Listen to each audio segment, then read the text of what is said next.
Ayan, kuha tayo ng marunggay. Kasi nagluto yung kasama ko ng munggo. Kunin natin tong iba para mas lalong lalago yung dahon. Pero konti pa yung mga dahon. Oo, maliliit.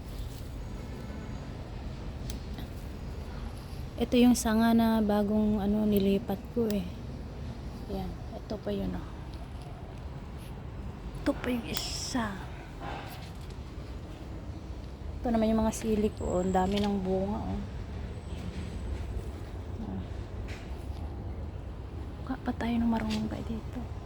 Sabi nila pagkakunin daw yung dahon na iba, mas lalo daw lalago pa yung dahon. Bawasan pa natin to.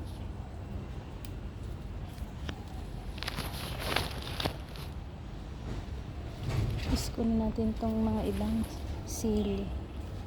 Ihalo natin sa munggo. Masarap kaya to. Ay, tangga. Ayan. Ito natin ihalo sa munggo. Ayan. Munggo.